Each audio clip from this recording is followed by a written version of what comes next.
and welcome to another edition of the Coach and Benway podcast. I'm Coach Redpill, joined as always by my co-host, Dr. Benway. And today we're going to be talking about something serendipitous. Today we're going to have like a serendipitous talk about a few random things. And good doctor, why don't you kick it off for us? Well, as per usual, my thoughts are tied to the weather. And we're recording this at the end of September, beginning of October. Fall has literally come in on schedule to the Chicago area. And this is the perfect weather for me to do a pastime that I've not done very much, which is just, it's going to sound silly, but walking. Yeah. And I don't mean like, just walking to the store to get groceries or walking this way or the other way. I mean like aimless walking. The idea like I can just, put my light coat on or jacket and then just go around, see the colors of the leaves and look at all the houses and just get some nice fresh air, not going anywhere. And that kind of ambulatory lifestyle, the idea of just like not having a care in the world and just going about and enjoying yourself with the cool air and whatnot. It's just something that if we're talking about our society that's being corrupted by the mass consumerization of everything, like a society that's overloaded with the ideologies of liberalism, it's like it's it's reminding yourselves of the little details of Hobbiton, right? Or the little details of the Shire. What you do about to things that remind you that you're human. And it's something that I thought about. Like I love to just express why I think this is a wonderful thing to do and to have as part of your life.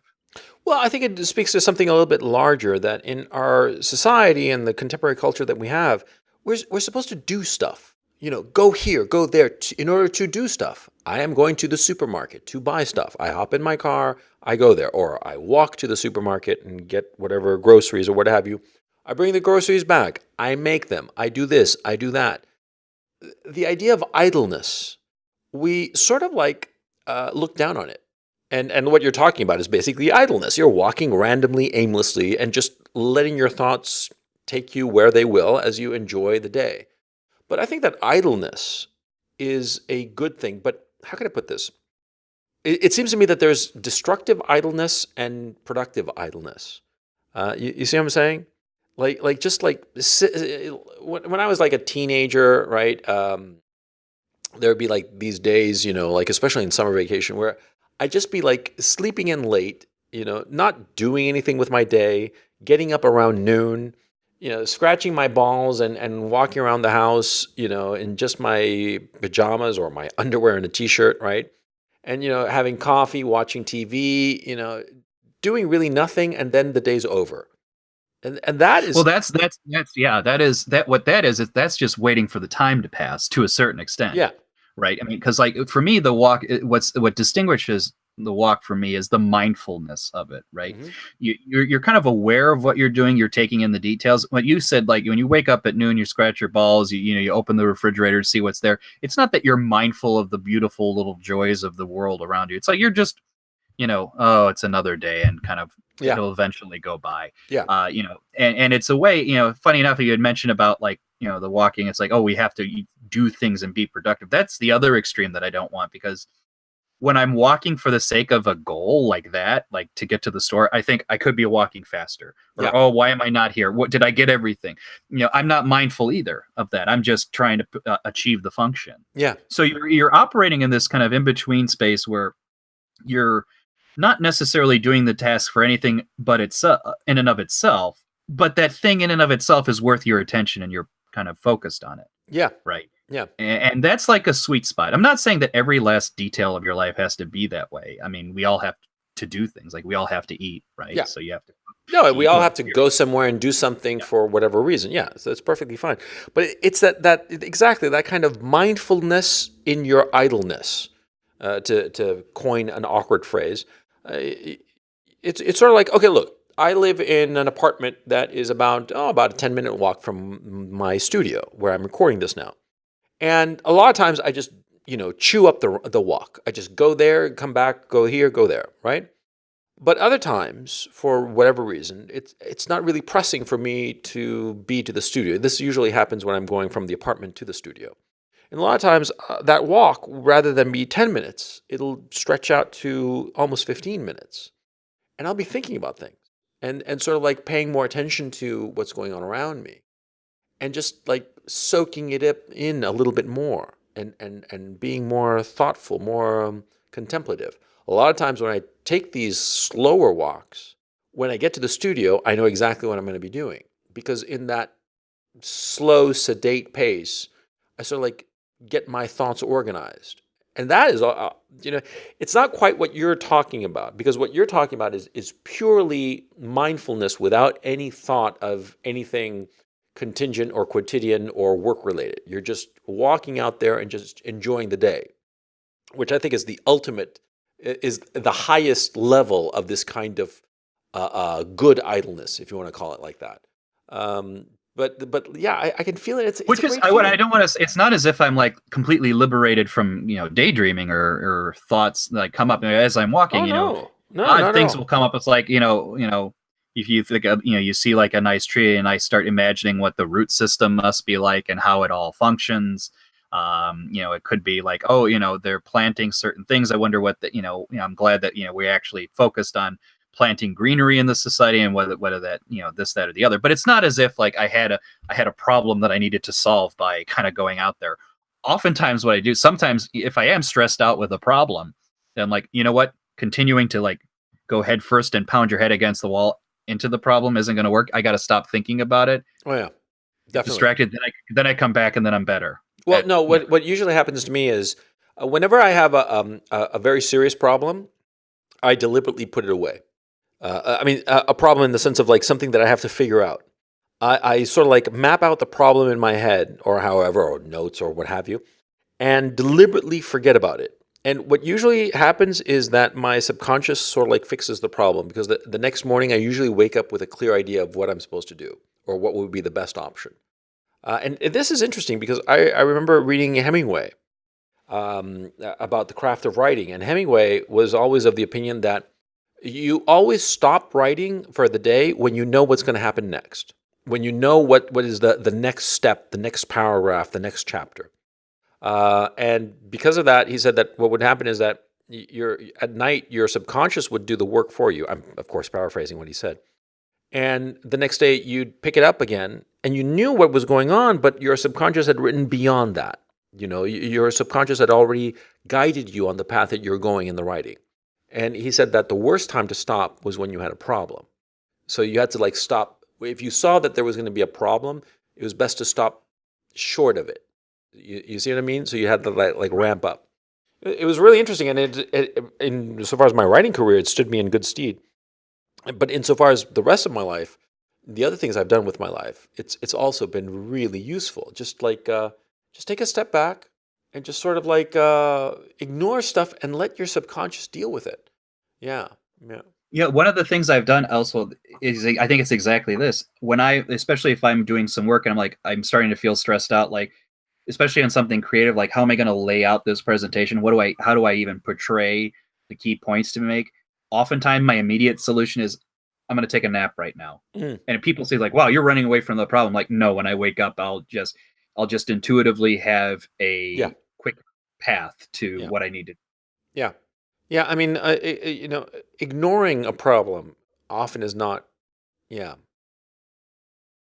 mm, Because it's like to your exact point. It's like, well, because you get wound up. Because the worry yes, is you're going to get tied around the axle, yeah, and you're missing things, and you're focused on the stress. You're not. I mean, and this isn't always like a stressful situation, but often for me it is. It's like yeah.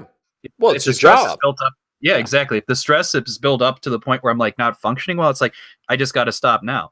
And I've just even that like last night I was finishing up some little profiles of some customers, and I'm like, okay, I know the next two I have to do, and I'm like, oh, okay, but I can feel the lowering of the energy, and mm, I'm like, you know what, I'm gonna sleep on it, and I know that when I wake up I'll get it done in 15 minutes as opposed to like 45 minutes now. yeah, exactly. I think a lot of times what happens is that we keep on grinding on a problem without realizing that our time is not being used productively because the grinding on the problem is just not advancing the solution. It's just wasting time and making us more anxious. I find myself Yep. doing that a lot of times. And instead of deliberately turning the page and doing something else, I sort of like get locked into it and figuring like, oh, I'm going to do it. I'll be doing it. I'll be doing it. And like the solution doesn't come. I don't feel motivated to do it or whatever. Instead of just like walking away, I think that the walking away issue is key. You find it hard, especially for people who are relatively high achievers, because you feel that, no, I can solve this. I have to solve it. I will solve it. And you get stuck grinding away on the goddamn problem forever. You know what I mean? Yeah. Well, and that's the thing, because you think that, like what's missing here is horsepower, and it's like, well, Yeah. no, oftentimes not, but I mean, but you know what I mean. That's the kind of thought you have. It's like, well, if I just put more effort into it, Yeah. clearly, that's the formula. But it's not the formula. Oftentimes, it's a receptiveness of mind, Yeah. to be able to do it. Because it's invariably for me, it's all about thinking. I never have this stressed out. If it's like, oh, I have to like move some boxes, right? And I have to move them upstairs. Me napping isn't going to like resolve that. I just do it. That's what people think they're doing. They think, oh, I just got to put the force in there. No, but thinking problems is like creative solutions. It's not like that. Mm. You have, it's not a kind of just rote task that you have to do these like things that are already thought out for you, and you just have to put the effort into doing them. No. If you have to put some like structure thought, like how am I going to do this, or what's the best way to phrase this? No. You need a more rested mind, or at least a more what's the right way is to put it? Like I don't know the right way to phrase it, but like a mind that's not overstressed or Yeah. wrapped around the axle. Yeah. More rested. Well, the thing that happens to me, how can I put this? Okay. In all of my life, I found that high contrast is the best. And so when I'm doing things during the day, the tasks at hand, I sort of like focus in one way on one thing. And then when I feel myself getting tired of that, I deliberately try to flip and do something completely different so that other parts of my mind are active and that part that was grinding away rest. Like, for instance, in the studio, right?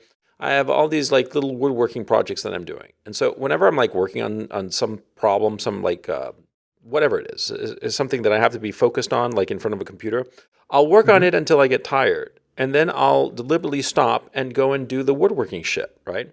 And the woodworking stuff demands of me a different kind of attention. And I can feel the attention, the brain power that I was using on the computer.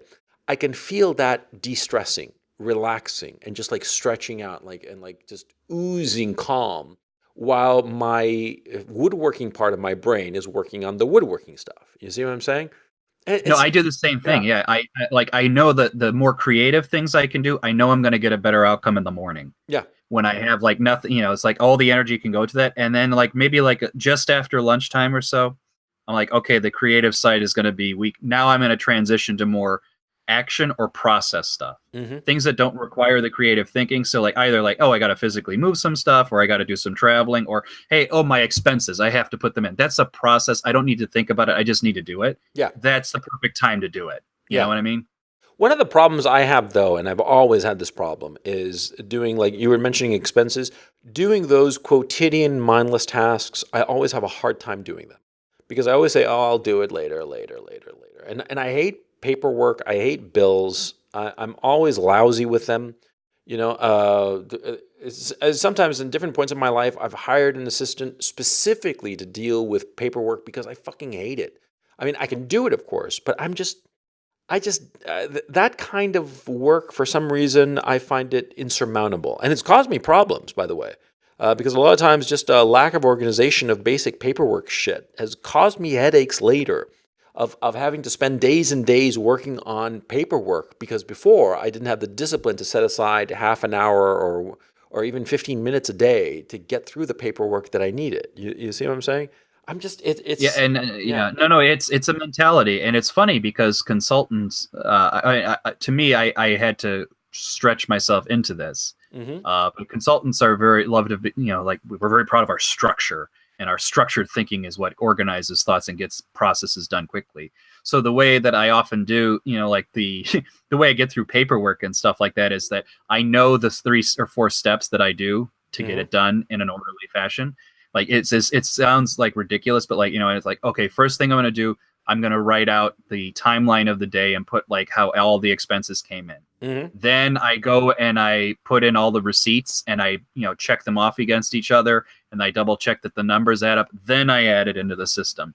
It takes probably a little bit extra time, but I know that it's like, okay, I can do this task, then this task, then this task. And when I have them all checked off, it's done. And I don't feel like, oh, I missed something or I have to put any extra effort into it. That's the way I've been trained to manage it, because that's the way consultants train themselves to just handle the ton of work that comes their way. It's like you just create process. Now, does the process mean it's the most efficient way to do it, that it's the best way to do it? No, but it gives you mental recusal from having to think through it again. It's like, oh, you've created the process. You're salvaged from it. And that's why it becomes just a doable task. Because otherwise, I would have been more like you beforehand. I was like, oh God, I do all this. Like, oh, it's just painful. Because paperwork sucks. No matter what anybody tells you, paperwork is just there to track shit. Yeah. Right. And to fulfill obligations. Yeah. I hate it. I hate it with a passion. Right. And also because I'm fundamentally an unstructured guy, even though I accomplish a lot, but I'm just not. I hate structure, even though I constantly try to impose structure on myself.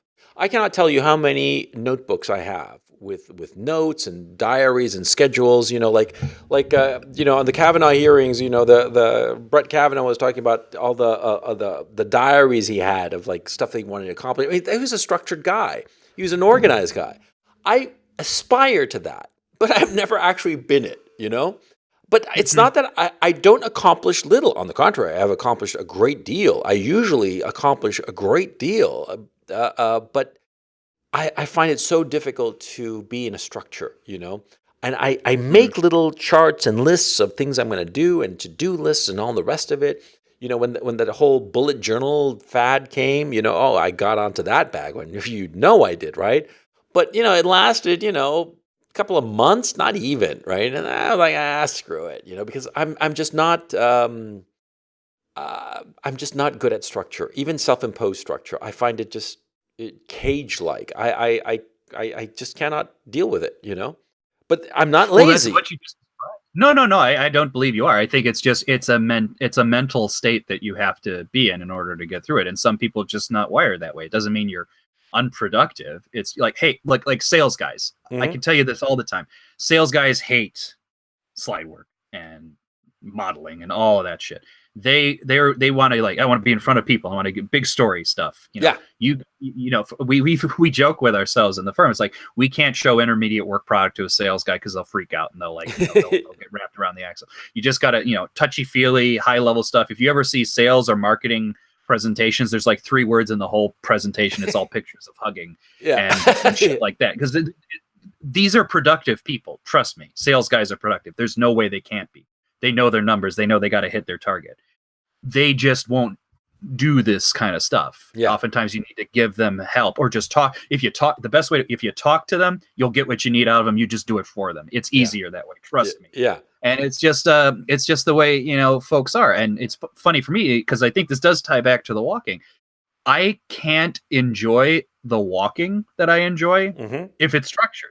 Like, I can't do it's like, oh, it's 10 minutes for my walk or 40 minutes for it, and I got to go here, or the other. No, it's got to be, I'm going to be walking now. Wherever it goes, it goes. I'll roughly know when I'm coming back home, but that's as much structure as I impose on it. Yeah. Yeah. Well, the thing is, see, I do that periodically with my life, not just, an afternoon's walk, but I've gone through periods of my life, stretches of life, that I just didn't know where I was going, second to second. I just drifted along. Like, for example, in 2001, I went on a trip, a road trip. It was my Land Rover, my dog, and me. And I left New York City, Manhattan, where I was living, and I drove for 8 months, and I covered most of Canada, just crossed the whole of the country, then crossed over to Alaska, drove all over Alaska, from the very North Shore all the way to Anchorage, then down the west coast of the United States. I hit Juneau on a ferry boat, and I saw really the whole country. I circumnavigated the North American continent, okay, because I wound up in New York City. I went the west coast, then the southwest, Texas, the deep south, up up Virginia, Maryland, all the way up to New York City. It took me 7-8 months to do that whole trip, right? And it was really funny because I was homeless during that period of time. I didn't have an actual abode. All of my things were in storage, right? Because what had happened was that my lease on my apartment had run out, and I got a call from my landlord saying if I wanted to extend the lease, and I said on a whim, I said no, I'm going to go on a road trip, so I'll close it out, right? And I had no idea I'd be going for 8 months. I just decided to just go, right? And then most of the time I spent it living in motels. I mean, really, it was like living in. I'd drive for a while wherever I was going, and just to see, just looking around, and then it would be late, and like, oh, there's a nice motel. I'd stop at a motel, and that's more or less how I lived for 8 months. A couple of times I didn't find a motel, so I just slept in the car. I had a tent, and a few times I pitched a tent. I pitched a tent on the North Shore of Alaska, and slept there. It was quite the experience because it was like minus 20 degrees. It was just wild, right? And how can I put that? That kind of unstructured time and that chunk of time was just really, I just felt like the batteries recharged in my life. And after I that was going to ask experience, you that. yeah, I was going to ask what was the most liberating aspect of it, and what was the most anxiety-inducing aspect of it, if any. I was like, where am I going to go now in my life, right? But that was the most anxious one. I was like thinking, where am I going? What am I doing, right? On the other hand, it was a sense of like, there's so much shit, there's so much stuff going on around me. It was very enjoyable. Okay, but I think of those unstructured walks that you're talking about, but like writ large. And Yeah. it's really a powerful thing. And unfortunately, in our society, the way things are structured, very few people can have the luxury of doing such a thing, of just taking off for 6, 8 months and just blowing off the world. Because I really did. I just blew off the world.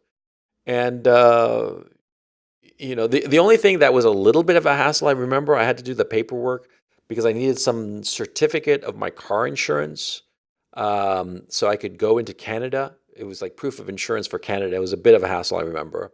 But other than that, everything was hunky dory, and like Hmm. it was a really good way to sort of like reevaluate the life I'd been living and what I was doing with my life and where I wanted to go.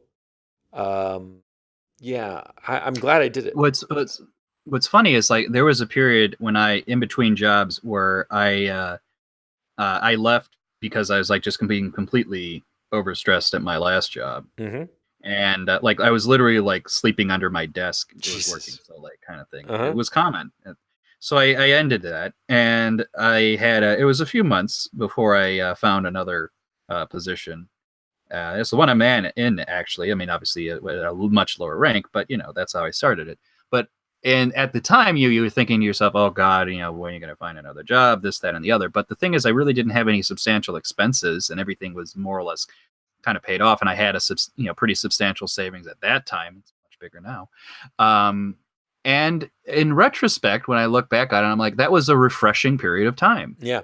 because you were liberated from the obligations of things. Yes, of course, I was looking for a job and I was pretty active on it. It was a significant portion of my time, but I did so much, not just reading, but also films. That did, a lot of thinking on this, that, and the other. It just was a very enriching moment Yeah. of that, and it feels similar. Not exactly. I mean, yours is maybe a little bit larger scale. I didn't go across the country to find myself. I went to Germany for a I traveled to Nuremberg and I found the light. No, I'm kidding. I was actually in Berlin. But yeah, it was a similar exercise. It was at the moment when I actually had like the least amount of stress, and I realized, this is fine. That was when I'm like, oh hey, you want a job? It's invariably like that, right? When Yeah. you get your nirvana thought, it's like, oh, everything just comes easy now. It's weird. It's not like that's something I can guarantee that every last person can have, find, or feel. But like it weirdly is common with me when I abandon like over stressing out about something and just like put in like the I don't give a fuck Hmm. attitude Yeah. and just say, yeah, it'll happen or it'll not happen. That's when things happen. Yeah, So, I completely agree. It's when you lose the anxiety about something that it'll come naturally. And well, that reminds me of a really good book I read years ago called Zen and the Art of Archery. There's an ersatz version of it called Zen and the Art of Motorcycle Maintenance. That's a piece of shit. Ignore it. Zen and the Art of Archery is the book that you should read. It's a quite slim book, and it was written by a German philosophy professor. He wrote it between the two world wars, called Eugene Harigel, I believe. And he basically describes how he and his wife moved to Japan and studied Zen Buddhism. And he was teaching at the Tokyo University. This was like in the 1930s, early or perhaps late 1920s, early 1930s. It doesn't matter. He and his wife moved there, and he took up the art of archery. His wife, he describes, but doesn't really go into details, took up the art of the tea ceremony. And he took up archery. And he explains how difficult it was to pull a Japanese bow, and he was a strong man, and he found it exceedingly difficult, impossible to aim and let alone hit anything. And yet the Zen master would do it effortlessly. And he was a small man, physically small, the Zen master. But he would take this enormous bow and effortlessly hit the target time after time after time. And he through this book, Professor Harigel is describing how the loss of desire leads to success. And I firmly believe that. Once you just throw away desire, just do not want, and simply allow things to happen of their own free will, of their own accord, rather, that's when things actually do happen. The anxiety often gets in the way of achieving what you want. And that's a powerful You try lesson. to over-engineer it. Yeah. You try to over-engineer it. Like, remember, I'm sure you've heard of sports players who say, Yeah. you're in trouble when you start overthinking. Yeah. Do you know? Right? Do you know the It's like- tactic to destroy an opponent in tennis? You know the tactic? It's very simple. See, you're playing against somebody who's better than you, right? And he's doing something like an incredible serve, right? Okay, and he's aced you a couple of times. Go up to him, go up to him on the net, and compliment him on his serve and say, "Man, your serve is unbelievable. How do you do that serve?" And leave that idea in his head, okay? And then go back to the baseline. He will not be able to serve properly ever again because he'll be thinking about it. He'll be thinking about how he does it. He'll be thinking about the mechanics of it, And yeah, it's. I'm sorry, I cut your point, but that I just wanted to. No, that is the point. That is fundamentally the point. That when you start over-engineering it, because what you're doing is you're overcompensating. Yeah. For something that your body would naturally have, in its sort of like sense memory and motion memory. Yeah. Right. Mm. That's part of it. Is like, if you do, let's say you're shooting basketball and you do your layup like 1,000 times or whatever the magic number is, eventually the body just knows how to move. Yeah. Right. By its own accord. If you start saying, "Oh, I have to do it 2 inches versus 3," you're fucked at that point. Yeah. And that happens in so many other. It happens things. in everything. In everything. Okay. It's like in my own profession as a writer, I never worried about it. I just ground it on. I never thought to myself, "Oh, how do I do it?" But I noticed that whenever I would start to think, "Well, how am I going to focus this?" Then it inevitably flopped. I just had to just grind through it and just put words down, and eventually something would pick up, and then I'd start. You know what I mean? Yeah. And job interviews are like that too. I mean, if you're going into a job interview saying, "I need this job," You're fucked. You're gonna come. Yeah, you're fucked. I mean, I know the best performance I ever gave was when. Well, obviously the ones that got me the job, but I know I give good performances when I'm like, you know what, this doesn't sound good for me. Like, I will intentionally, say this interview is like done. I don't really want this job, and I don't feel bad about it because it's to the point where I've removed the anxiety of I'm trying to appease this person. I moved more to the what's going to be best, for me. And like I know consultants love their case study interviews. It shows that thinking this and the other. I'm like, case study interviews are bullshit. Yeah. Trust it from me. I've given them and I've taken them. They're bullshit. They don't teach you. They don't demonstrate a lot. Well, they demonstrate a little bit, but needless to say, when you over-engineered yourself, that's where you're troubling because you're putting an artificiality on something that should be natural. Yeah, but it's like with girls. When you don't find a girl attractive, you just be yourself, and she's instantly going to be attracted to you. When you find her attractive and when you want her, then you're fucked. It goes back to the notion of Zen and the art of archery. When you want to hit the target, you never will. When you just ignore it and just not even focus on the process, but almost just elevate yourself out of the situation and just let it happen, you're going to hit the target time after time. Yeah, you're going to get the girl every time. That was the trick I learned. I remember very clearly, like I must have been like 30, 31. I was living in New York City. That I started because I had a close friend whose sister had this fashion store. It was a high-end store. So we'd participate in all kinds of fashion week shit, right? And we got to meet models. That was the whole point, right? And at first, I remember being terrified of models because they were so pretty. They were so gorgeous. They are the most attractive women on earth, practically, right? And they're my type because I like tall, skinny girls, right? And what happened was that, at first I was tongue-tied, but then it was just so many that eventually it was just like, I just almost blew them off, right? And that's when I got successful with women, with that kind of women, with model types, right? New York model types who are the most jaded women in the world, and they'd be attracted to me because I didn't care. I was just unanxious, just indifferent to the outcome. Outcome indifference. That's the way to go. And that will extend above and beyond women and what have you. I mean, even in your real life, like again, in consulting is a similar way. It's very easy to just get intimidated by someone's title. It's like, oh, this is the CEO of a company, some of which guys or women you would know.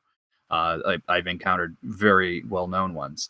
And you get to a point where it happens so often and you just need to get information that you just stop caring. Mm-hmm. And it's just easier to talk to them because you're like, oh, it's the CEO. Okay, I'll just remember to, say, not talk about this or talk about that or have this level of conversation. You just get used to it. And the thing is, you then extend it into how you deal with celebrities. I have never been, ever since getting into consulting, I've never been intimidated by the idea, oh, I may be talking to a celebrity. Like in another life, I've interviewed a few, well-known people for, odds and end reason. And it's just, oh, he's available. That's interesting. I think he'll be an interesting guy. That's the extent of the conversation. It's not like, oh, this is the most important genius on the planet. He's a genius. You have to confabulate your mind in order to just even consider being a president. No. And the funny thing is, I'm sure, if you want to interview certain people, let's say you're an up and coming, like, let's say a podcast or, a YouTube channel, and you think, oh, I'll never get them. It's like, you want to know what? You will get them. Just fucking email. Just send an email. They will respond. Trust me on this one thing. You can get whomever you want unless they're like overbooked. Yeah. You know what I mean? Yeah. Yeah. You just email. What's the worst I can say? They'll say no. That's the worst. Or ignore it. That's the worst that'll happen. Yeah. Well, my thinking is, being outcome independent. But I want to backtrack a little bit to something else. I was thinking about the time I spent randomly driving around the North American continent, right? And I realized that in our society, we just don't have that opportunity very often. Here's the tragedy of our society. We are living at a point in history where you can go anywhere on the globe. You can see things that are unimaginable to people a mere 50 years ago. They consider 50 years ago the Cold War was on, right? And going to China, going to Russia, what have you, was impossible. Now, no problem. You got the airlines are going every day. You got Airbnbs or whatever. So the price of things is not that, out of reach. And yet we never go to these places. We never do these things. And I think it's a tragedy because we're living in a truly, unique moment in history where the entire world is within our grasp. I mean, you have a few dollars in your PayPal account, on your cell phone, on your smartphone, and you can book a flight right then and there and book a place to stay on an Airbnb, and you can be on the other side of the earth tomorrow. No problem, with a place to stay and the chance to explore whatever. And yet people don't take that opportunity. It just seems remarkable. Well, I think it's worse. They do, but they've created a less compelling world in part as a result of it. Think about it. I mean, I can tell you a number of my people I know who will go on trips, but they will, just reproduce this where they came from. Oh, I want to go to the 3-star Michelin restaurant. Oh, okay. Right. How different is it going? I will visit these little objects of, prepackaged tourist interest, but I'm going to go to like the nice hotel. I'm going to always fly this kind of flight. We're going to do these kind of things. Oh, and by the way, I'm going to keep it very structured because, we want to get the most out of our vacation. And, how to me, it's like not mindful. It's just you're fighting for the schedule. You're overcompensating for your arrow target. It's like work. To use Yeah. It is work. And I'm like, and I tell them like, how you get, because I know that they're like, oh, we had such a busy vacation. I'm like, I'd be stressed the fuck out if I had to meet a heavily engineered schedule. I always tell people when I'm on vacation, the most I'm going to do is like this day I'd like to achieve this one thing, Right. or this day I'm going to be in this one city. That's as far down the fucking level of granularity as I'm getting on these vacations, because otherwise it would just not be fun. Yeah. I would not discover these random things. I would not do all these other oddities, and I would feel pressured to get the most out of it. Because that's the thing. It becomes a project. It becomes a fucking, almost like we treat everything as like a consumable thing that, has to meet a, prescribed goal. Almost like your vacation is your pill to boredom, or your vacation is your pill to, I'm just been too busy at work. But it's just another kind of step on that life that's so regimented and boring in another way. And why would you ever want to really tie yourself down? And that's the other thing to me. People think I'm weird when I say, I do staycations and I actually enjoy them a lot. Like, why would you do that when you feel like you need to be productive? Like, no, part of vacation is to be alleviated from the burdens of having to be overly thinking and responding to business queries or obligations. I mean, that's why we go on vacation. And if I were to do a trip vacation, I'm sure as shit not going to change that up just for the sake of saying, I got the most out of my, United flight. Fuck that. Well, I'm not crazy about staycations because I feel personally that when I go on a vacation, a proper vacation, that I want to deliberately change my environment. And so I can go away somewhere, and then when I return, I feel refreshed in the environment I live. But do keep in mind, see, I spend a lot of time at home. I work at home. You're self-employed, which is why I think it's a unique situation. Yeah, and so like for instance, ever since I got married and started having kids, I've had a separate studio because you don't get anything done with your wife as opposed to a girlfriend, because a girlfriend you can send her home. You can tell her, go home, baby. I got to work, right? But when you've got a wife, she lives there. So, you can't tell her to go home because that is the home. So working at home, not a good idea, because the wife is going to come at you with, she's going to want to talk and quotidian problems, and it's going to break your concentration or focus on whatever it is that you're doing. And therefore, I've just found it just easier and better for all involved to have a separate studio. And I go to the studio and that's where I work. And I go home and I don't work. And it's actually been proven to be more healthy, because before, when I was like living on my own, I'd work and live at the same place, and so I'd never stopped. It was like just like constant work. But having said that, nowadays when I do vacations, it's like I want to be away from the environment. Okay, even my apartment, where I live with the family, I want to go someplace else. I just need that change of scenery.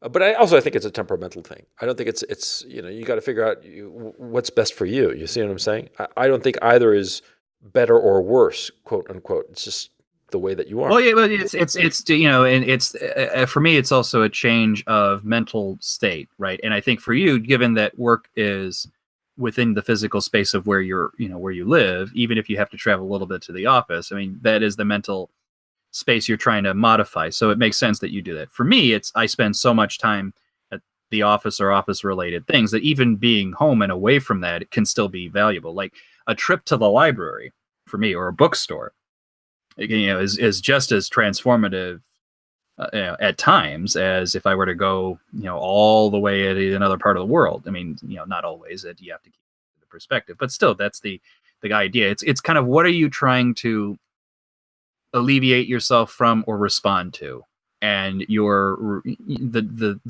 vacation or the activity you're going to do is going to vary depending on what you're trying to resolve. Yeah. Well, I'm thinking in my own case, like right now, I'm like, what are we? It's well, when we're recording this is very late September, right? I had to book my winter vacation now because if I don't book it now, then all the rooms are going to be booked. I'm going to Zermatt for 10 days, and I'm really looking forward to it. And when I'm going to Zermatt, right, I'm going to be skiing. And the fact of the matter is, before I go to Zermatt, I'm going to have to actually work out because I got to get in better shape. I got to lose a little bit of weight and get in better shape because skiing is just a very physically Hard. intensive experience. Yeah. I mean, it's fun as hell, right? But you got to work. It's like, and the thing is, I'm really looking forward to that work. I'm not looking forward to having to work out prior to the trip. And but I'm going to enjoy it when I'm there, and skiing is going to be wonderful. But you could ask, it's a reasonable question to ask. Well, if this is so intense, you gotta you gotta actually go to the gym before you go on vacation, to prepare for your vacation. And your vacation, you're going to be skiing all day, and you're just going to be exhausted at night. What's the point of the vacation? And the point is to change activity, to radically change activity, to radically change the things that you're focused on. Because I think that that's the ultimate Because rest. Mhm. and the truth of the matter is, you'd be more exhausted if you didn't do it. Yeah, You know what I mean? Because if you were continuously doing the one thing that you've always been doing, even if it requires less physical work, there is an emotional and mental tax that you're feeling as a result of continuing to do that, that you will just feel more exhausted by doing that thing. Whereas, you'll be physically exhausted doing this exercise that you want to do, namely the skiing and prepping for it. But when you're in that process and you're doing it, you'll feel fulfilled. There likely is my guess, won't be much anxiety. Or I'm like, am I doing the right thing? Or did I do this? No, you're gonna sleep like a baby yeah, after exactly. that physical Yeah. activity. Yeah, because like okay, I'm so looking forward to tell you the truth because like see, look, I've been going to Zermatt since I don't know 2002, I think, and I try to go every year. And usually, what I do is I go like a week at Zermatt and then a week at some other town. Okay, Gstaad or St. Moritz or whatever. And the thing is, see, it's but Zermatt for me is just so much fun because there's something else that happens is that every time I go when things in my life are going well. And so I associated the location with a happy and plentiful life. I go there to that particular town during the winter months. I go either January or February, and I just feel so relaxed. Everything is just because I only go when things are going well, when the money's coming in good, when my personal life is happy. The times when I've been in flux, like for instance in 2018, this year, I did not go because my life was in a little bit of flux. We were moving from London to Kharkov, and it was just a little bit. It would have been too stressful to take a week out to go there, and so I wouldn't have enjoyed it. And that's the thing. Going on vacation when you're going to enjoy it, when you're going to take a break and you feel that everything back home and back in the real world rather, is going well. It's sort of like when I said before about Ernest Hemingway saying that you should stop writing when you know what happens next. And so you're confident about what's going to happen next. So you're not going to be at loose ends when you get back to the work. Exactly. I take my vacations when I know that the next step is just smooth sailing. And if I'm in the middle of a bumpy stretch, I don't take a vacation because I'm going to be anxious about the bumpy stretch. And so it'll just be prolonging the bumpy stretch and I won't be enjoying myself during the vacation. You see what I'm saying? That's right. That, No, that that's that's my exactly right. experience. I don't know about you. No. It's and I'll give you an even a more micro scale version of that. It's why I prefer to, even if it's going to stress me out more, to work harder on Thursday or Friday to get the work done on Friday, and then not think about it over the weekend, then try to do it on Sunday. Yeah. Because Yeah. what's going to happen is going to hang over Saturday. No Yeah. matter what I do, no matter how much I try not to think of it, I'll just be worried on Saturday, Yeah. And and it'll I'll be wreck worried your on Saturday. Sunday. And Yeah. It, yeah, exactly. yeah. Totally. Yeah. Always get it done before the vacation, before the weekend, whatever. Yeah, because there's nothing more miserable than to being on a vacation and worrying about work or worrying about something in your life. I just, it's happened to me a few times. God, I've regretted it, you know, of having that anxiety of like, oh God, how do I do this? How do I do that? And not being able to just unplug, you know? And so Yeah. it was by And chance. here's the thing. Yeah. Go ahead. I was just gonna say that's the big macro issue for me is that maybe it's because I went through a little bit of bouts of it. It's like it just feels like our society encourages anxiety. You know what I mean? I don't mean that it produces it. I mean that they want you to feel it all the time. I just get that vibe. Yeah. Yeah. I agree that there's the, there's, how can I put it? There's always the quest for more and more and more and more, and it never ends. And I think that that's not a way to live, you know? Um, yeah. My father had a joke sometimes that like he says, I when I was younger I used to make fun or like resent the some of the the black guys who would work on like the floor shop or whatever because he's like, oh, I just thought they were lazy and everything. And he says I learned something eventually. It's that you know if you go out of your way to do all the work very quickly, you get rewarded with more work, and there will always be more work. So you have to adopt a pace that just is productive for sure, but not a pace that that will just punish you because you will never finish everything that they can give you because there will always be more stuff. You will always be put in a position where like, oh, you could be doing better. You will always be in a position where the minimum amount of flair is 15 pieces, but Brad over there wears 30 pieces. Yeah. That's the situation, right? I mean, that's what's so memorable about that fucking little scene. Yeah. Is that it's always the case. Like, oh, you always could be working harder. And they love that because there's an innate, especially in highly productive people, I note this, like, there's like almost a sense of pride, or you'd be ashamed if you didn't put all the effort in. It's like if someone gave me a job, I can't, it happens. Like, I resist very hard to do a half-assed job, even though in many instances, logically, you probably should do it. But, they know that can hang over you, and they get a lot of more unacknowledged productivity out of you, whether you would like it or not. And I think it's designed that way to just really slave drive you. And it's hard to break out of that mentality. Yeah. I think that you're right. I think that our whole society is geared that way. Huh. I mean, I'm trying to understand it because you're dead right. You're absolutely right that our whole society is geared to pushing us more, and I guess what it is just the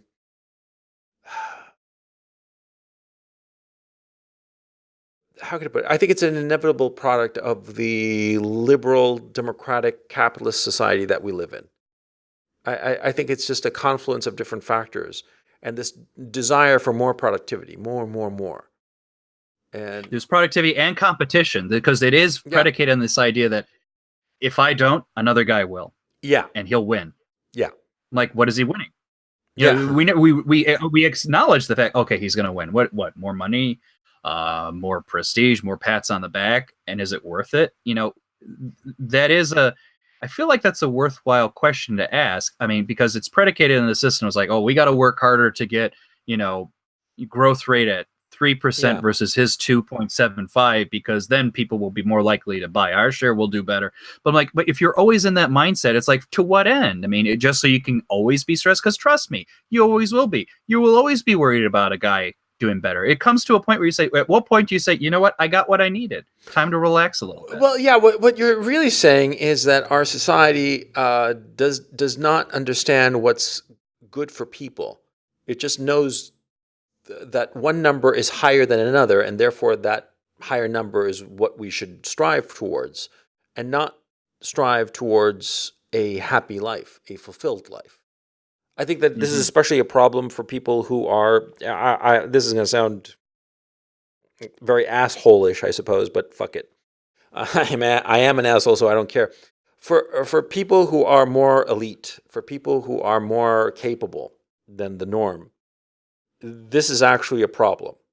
And don't tell me about first world problems. I mean, hear me out. The notion that, see, the elite are just ground down and are taught to pursue things that are not necessarily healthy. And ultimately, any society, every society, its fortunes are dictated by its elite members, by the best of the best. And if these elite members do not know what a good life is, they only know that the one number is higher than the other, and therefore they should strive for the higher number, then it's going to be a society that only values that, the higher number, but not any kind of quality, you know? And that's what I Yeah. see day in and day out in my world. I mean, it's Mm. what we do. I mean, it's like, oh, well, I got to go to bed. It's not, I'm feeling tired at 9:30. It's like, well, if you work till 10, you may get a little bit more done. It's like, well, of course, logically that's true. But I mean, is it worth it? Well, And dude, like I told you before about my road trip, that was 7, 8 months, right? And I have people I know who looked at me, like that's weird. Why would you do that? It hurt your career and so forth. And dude, it gave me a huge block in my life. It's like an amazing experience, right? which you will always have, and they never will. Yeah, That's the exactly. truth. Yeah, exactly. And I don't understand that. We have such freedom and we don't enjoy it. That's the thing I don't get. I can't wrap my head around it. So much freedom and so many opportunities to do amazing things, and we don't take advantage of it. We sit around and bitch and moan, and then get back to the oars of the slave ship, pulling on the Yeah. oars, and we can get up whenever we want to. There are no shackles, and yet people continue pulling on the oars and bitching and moaning about it. I don't Yeah. get it. I don't get it at Oh, all. and there's also this is the other thing you're going to hear if you ever consider like breaking free of some of these shackles. You will, because I hear this argument, and I think it's a twisted argument. I'll tell you why. Let's say and then the story could go like this. Let's say if I won the lottery, I'm done with work. I'm going to enjoy all the various pursuits of a life, be it either a life of leisure or just things that you always wanted to do. Here's what the enslaved upper middle class management response to that is, oh, of course you'd still be working because otherwise you'd be bored. Like, excuse me? What do you mean I'd be bored? Well, you don't have a job to do. This is that. Like, you are so ingrained into this thinking that the only activities you think are real activities are what your boss tells you to do or about making money. No. Mm. My podcast stuff, I'm doing it because I want to. All the books I'm reading, I'm doing it because I want to. The writing I do, go down the list. Yeah. I'm not doing it because anybody tells me. And their tests, I'm like, and I always like look askance at them. I'm like, do you really need people to tell you to do things in order for you to be productive? I'm like, I already know that if I quote unquote retire from working, I'm going to have full days the whole time. I'm just going to be, I know exactly what I'll be up to. And I know it's going to be interesting. And I know I'm not going to be stressed out. Are you really, that weak that you think that that's too scary for you? I think some people are. Yeah. I completely agree with what you're saying. And I completely agree that it's fucking insane. Yeah. If I won the lottery, well, the thing is, see, if I won the lottery, I'd be doing exactly what I'm doing now. So there would be no real difference because I remember very clearly when I decided that I would live a life that made me happy, as opposed to doing things that would make other people happy, quite frankly. It was October 12th of 1987. I remember very, very clearly the date. I was just basically wandering around my house, and I just started thinking about life and what kind of a life I wanted to have. And I was 19, and I know it was like one of those weird moments or epiphanies or whatever you want to call it, where I had a clear sense of what I was going to be sacrificing in order to do exactly what I wanted. And I always knew that from that moment on, that the big sacrifice would be I would never be really secure. I would never really have a fallback position. I'd always be on my own. But yet, I would have the freedom to live my life as I wanted to and do the things that I wanted to do. Not that somebody else was forcing me or obliging me. And the things I would do would be the things that I truly found interesting. And that's how I've led my life. And sometimes it's made me a lot of money. Sometimes I've been flat broke. Sometimes it's been incredibly stressful, and sometimes it's skiing down the Kleine Matterhorn in Zermatt. That easy. But the thing is, see, I've done the things that I've wanted to do because this is the only life I'm going to get. I am not a believer. I mean, I respect those who are believers in God, and I have no ill will or a notion of trying to dissuade them. But I personally have not been so blessed with belief. I think that this is the only life we live. This is brief stretch of consciousness, which is so wonderful. This is it, and we'll never have another one. And so we better use it wisely. We use this time wisely and not be a slave to somebody else.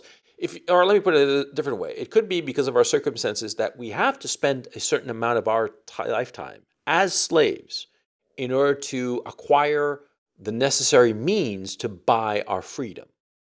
That's understandable, okay?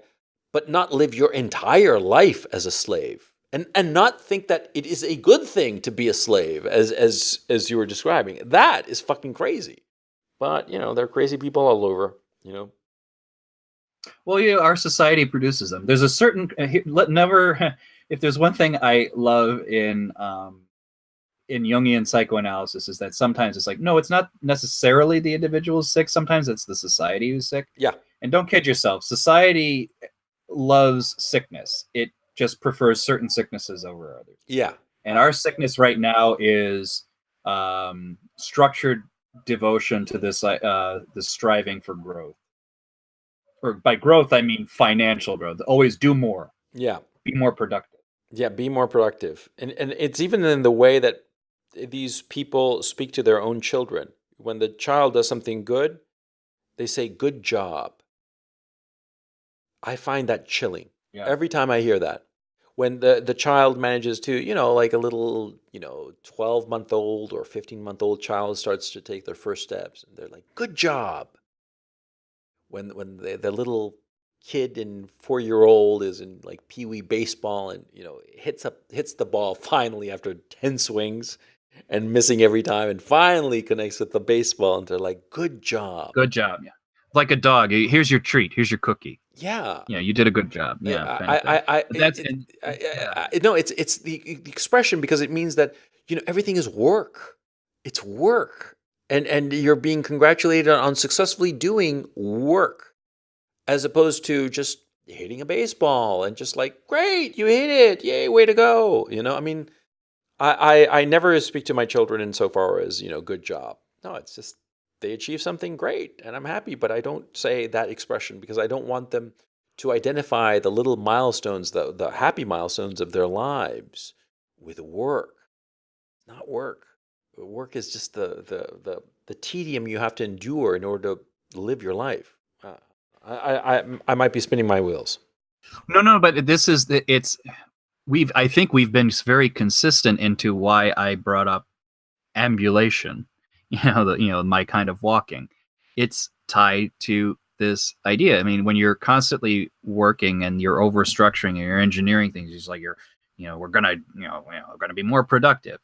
The walk, by that I almost mean it metaphorically. The walk is the relief of your mind from that system. It's the relief from the notion that something must be productive. It's the relief of the notion that I could be doing more. You know what I mean? It really does feel like a reintegration with myself in the world as a human being. You know how I look at it? I look at it a little bit in a slightly more dour look to what you're saying, because what it seems to me is sort of like escaping from a prison of our society. And that points to the fact that our society is very good at the productivity aspects, but it is woefully incompetent in helping us find what is a good life. And that has always been the central question of Western philosophy. What is the good life? And our contemporary society is ignoring that for the sake of hedonistic pleasure, solipsistic pleasure, but not the notion of what is the good life. What is living a truly free life? Because a man who's tied up with a student debt, mortgage debt, he's got this shitty job that he's got to go to in order to pay this debt, he's a slave. He doesn't have any freedom at all, right? Because he's terrified of the consequences, that he'll lose his money and his house and everything, and he'll have nothing, and no place to go. So he's just a slave. But we as a society don't say to ourselves, "Hey, this is a shitty way to live. This is not freedom. This is slavery." We don't focus on that. We're not Or when we focusing on the do, good life. exactly, or when the thought does come to us, we put it out of our mind by buying things. Yeah, It's like, I'm going to go on this vacation. We're going to go to these hotels. We're going to go to this place. It's going to yeah, be nice. and then they'll say, "Oh, how come? How could you say that we're not free? We went to Disney World. You know, I went to London and saw a plethora of global restaurants of all different types and sizes, yeah, and everything's fine. yeah, yeah, exactly. It's self-deception. That's not freedom. You know, it's so weird that a lot of times a homeless guy, a hobo, in some major street panhandling, and little shoebox there, and please give some money, right? He's kind of like more free than a lot of these rich people passing them by and looking at him in disgust or pity and dropping a couple of bucks in his box. He probably has more freedom, you know. Well, let's put it this way: him asking for money, he may be stressed about the fact that he has to ask for money, but you look at the guy running past him who sees him but says like, "Oh my God, I'm late for an appointment, or I got all this work to do today." Yeah, Is he that much better? yeah, I mean, yes, there are some instances where he really is. Let's not kid ourselves. But in a mental state, don't kid yourself as to how dangerous that mental state in persistent kind of enforcement on a human being can be. It's not some I'm like Jordan Peterson. It's not what you want to do. Well, the thing about all this, like that really hit home for me, it sounds kind of absurd to say it. It was the recent living in London. Because in my life, I've been fortunate. I've lived in some of the major cities of the Western democracies. I've lived in LA, in New York City, in Manhattan, in the financial district, actually. I've lived in Paris, near the Madeleine Church, right, smack dab in the middle of like the Paris, right, and London, and I lived in Notting Hill, just like in the movie, right, and it was only in London that I realized something. I'd been blind to it for so many years, and it's just remarkable that see, I was living in London. I met a lot of people, but it was almost impossible to have an ongoing relationship with them. And I was like, what's going on? And something similar had happened to me when I was living in New York and LA, and in Paris. And I sort of like noticed it. And I thought it was a flaw in me. Maybe people didn't find me interesting or didn't want to hang out with me or whatever. But it was only in London that I realized what was going on, that like I'd been blind to it, which is as follows. See, life in London was so expensive and so difficult, and they had to work so hard just to stay in place, that they couldn't afford to develop those human relationships, those friendships that are so necessary to every human being. Hmm. When I was living in LA and in New York, I knew a lot of people there. And we did have the time because we were all young. We just fresh out of college, no real career prospects, sort of like spinning our wheels kind of thing. A lot of them just didn't make it. A lot of people who were there in London, in New York or in Los Angeles trying to make it into this business or the other industry or whatever, they failed and they floundered and they got chewed up and spit out because they spent a lot of time, having friendships, having relationships. But in London, it was only the first time that I realized that people could not afford the time. They had to have productive relationships that generated money for them.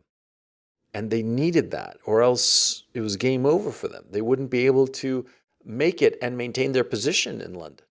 You see what I'm saying? Right. No, And that's right. yeah, that was an eye-opening thing. And it's weird that I only realized it in my very late 40s, because I just only recently turned 50. But that's what happened. And that's why I met a lot of people, but I realized retrospectively that they all wanted to meet me to see if I could help them make money somehow. And when they Yeah, because realized that they're that thinking wasn't to my plan, themselves that yeah. Then they think to themselves like, oh, we've got so much to do. I have so many goals to meet, and I only have so many hours, so I can't dedicate time to just enjoying the company of people for its own sake. It has to, what is the ROI on my time? yeah, exactly, exactly, exactly. I mean, people don't have the time to take a walk, certainly don't have the time to take a walk with a friend or an acquaintance who could become a friend. They do not have the time. They do not have the inclination. They just want to get it over with as quickly as possible. That's sad because that's not living. That's a slavery. But it looks great, but it is slavery. Well, you Damn. also have to ask yourself the question. It's like you're clearly doing all these activities for a goal, right? I'm assuming that goal is your money and whatnot. But my question I ask is like, when are you going to hit that goal? And how Never. much time are you going to Never. spend? Yeah, you'll never hit the goal. That's the answer. And you look back on all the time that you spent trying to hit that goal, and you're like, well, I was miserable all that time. And let's even say you hit the goal. Let's say you hit the goal at 75. It's like, oh, what? I got 5 years Yeah. at the goal. Yeah. Maybe I had too much of a goal, and that's why I always say like I'm certainly Catholic in many ways, but I'm in some sense a Zen Catholic because I always ask myself like if I'm going to try to operate on I have to have all these goals and I'm miserable to the sake of getting through most of my life. How seriously effective were those goals or anything? Maybe I shouldn't have a goal. Maybe I should just in the mindfulness of the moment and try to have it as fruitful and as enjoyable as possible. Because then I can add up more enjoyable and fruitful moments in retrospect and say, you know what, it was fine, it was decent, it was pretty good. Well, yeah, so many people want things and they don't really think why they want that thing. What are they going to get out of it? It's like I remember very clearly in college, like we went to some. I remember being on a bus somewhere, like freshman orientation week. I forget what it was for. It doesn't matter. We were going somewhere or something. One of those like orientation activities, right? And I'm sitting there with a fellow freshman, a girl, and she was pretty smart. This is an Ivy League school, so she was very clever. And her ambition was to be a Supreme Court justice. She was 18. Of course, she had some ridiculous goal like that. Fine. But the And she reason grew up to be Ruth Bader Ginsburg. I'm kidding. almost no. I recently looked her up, and she was at some law firm. She was a partner there. Okay, some corporate law firm. So she did go to law school, and she became a very successful attorney. And she had her picture there, and uh, it struck me as sad. You know, she was like, you could tell that she was one of those women who didn't have children of her own. She was like one of these, you know, independent, very successful women, and it was just sad. It was just so sad that she'd Her whole been, life is now a title and a picture in the yearbook, or yeah, not a yearbook. You know what I mean? the firm's website, yeah. Yeah. And she looked very confident and very attractive, very sleek, Uh, but she was just this thing, and I bet that it was a miserable life. And her days are going to be over. She'll die. I mean, not die, but then she'll get fired from her job, and yeah, she'll have money and stuff, but she won't have anything. And she'll look back on the life and wondering, I wonder if she'll think to herself, "What did I do?" Or will she sort of like convince herself that she has had a great life? I can envision both happening. And I can envision if she does tell herself it's a great life, she'll be like, "It was a great life, wasn't it?" And chewing on her fingernails. Yeah, like a While like a she asks herself. nervous little titter or laughter kind of thing. Yeah. Yeah. Oh, that's a black pilled moment. Yeah. And let's wind this down before we start like slitting But our no. wrists. I actually think no. You know what? I let me put it this way: if even if me telling you to go for a walk like that Hmm. is just a minor moment, what I would hope it would do, if you really embrace it in that mindfulness notion of the true liberation that it has, you'll realize that I think the goal in life, at least that I'm working on now, isn't necessarily, oh, I'm going to have the money to do every goddamn thing I want, or I'm going to achieve this title and rank. The goal of my life now is to make a life where I am always on that walk, metaphorically speaking. Yeah.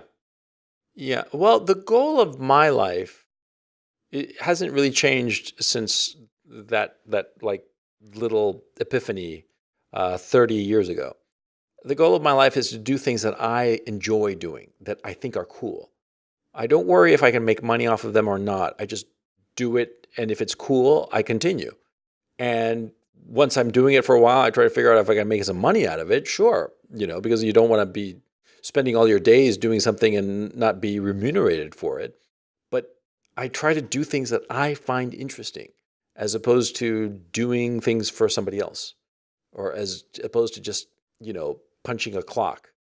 I just cannot. I temperamentally I cannot do that for the same reason before when we talked about my inability to handle structure. I just cannot do that. The accidents of my personality, my upbringing, my background is such that I just cannot have a boss. I just cannot be like all structured and going to work every day. The thing is, see, now on my studio and shit, I get up like really early. I'm here like at 6 a.m. doing all kinds of stuff at the studio, right? And it's just enjoyable. I never feel that it's work. I want to do this. And I think that that's the way I want to have my life, of always wanting to go and do work, because then it's not work. It's just fun shit that I do. You know what I mean? Yeah, no, that's absolutely the case. Yeah. And that's the note on which you end the podcast. And that's the note on which to end the podcast. Yes. So this has been the Coach and Benway podcast. I hope you have enjoyed it. I'm Coach Red Pill signing off for my esteemed colleague, Dr. Benway. And Dr. Benway, do you have a final word for us? A nugget of wisdom to leave us with before we sign off? All I can say is you must be a part of the Ambulators Club. The Ambulators Club. Yeah, that's a pretty cool club. Yeah. So on that note, take it easy. We'll see you next time. Later.